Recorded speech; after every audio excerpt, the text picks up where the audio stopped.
There.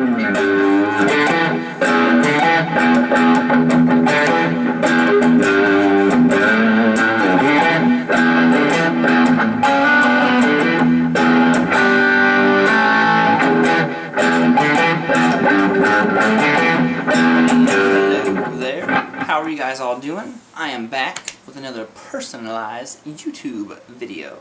So, Ken ordered a couple videos from me, and he was nice enough to share this one as well, so hopefully you guys will get something out of it. This one is all about playing with groove. So I posted a video about a year ago.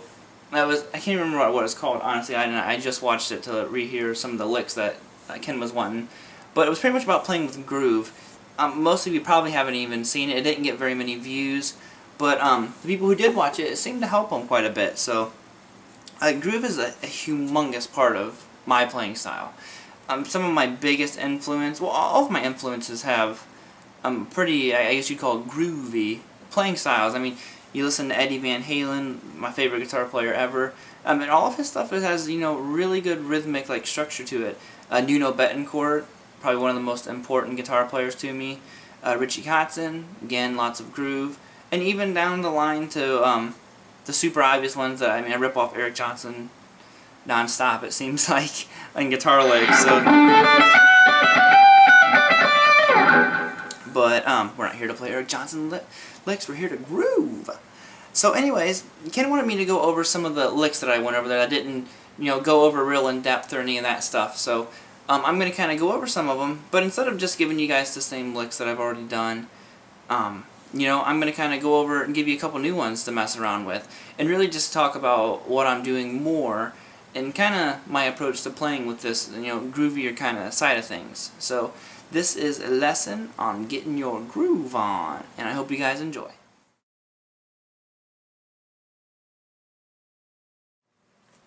Alright, zooming in now.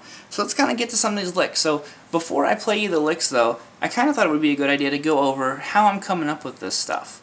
So aside from the percussive playing that is obviously taking place, a lot of it is how I'm viewing the scale. So when I'm playing this stuff, I'm thinking more in a pentatonic, which is nice and easy for me because I use pentatonics all the time.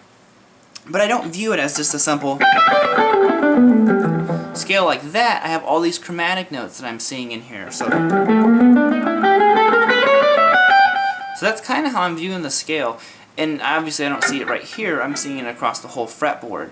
But I'm going to give you guys this first little chunk of it here. So hopefully, you know, this might help you come up with some stuff. It's got a bunch of passing tones. I would not recommend landing on too many of these because they're going to sound kind of funkified. But you know, sometimes it works out pretty well. So anyways, we're going to go 12th fret on the low E string. So actually I think I'm just going to show you the normal pentatonic first. So we're going to go 12 to 15 on the low E, 12, 14 on the A, 12, 14 on the D, try to get my fingers out of the way so you can see them, 12, 14 on the G, 12, 15 on the B, 12, 15 on the high E. So that's your basic pentatonic shape. That's the one everybody probably already knows. If you're watching this, you're probably just trying to say, come on, get on with the lesson. But it's important. So, the notes that I'm adding to it are these. So I'm going to go 12, 14, 15,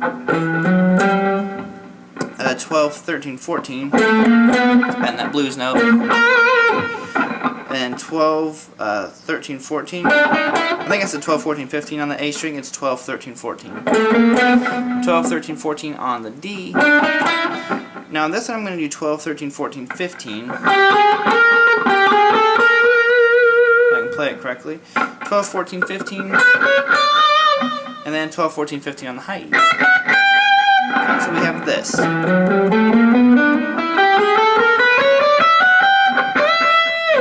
that's kind of how I'm viewing it, and I'm viewing it across the fretboard. So when I'm playing a riff,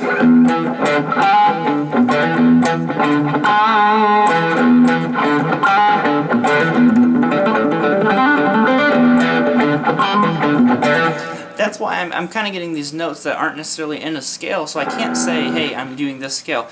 I'm doing a pentatonic scale with a lot of passing tones. So if you don't know what a passing tone is, it's kind of just a note that you would normally not play in a scale, but if you play it, you know, quickly, it really has a good effect to it. So that's the scale, and I think that'll really help kind of jumpstart you into this groovy playing.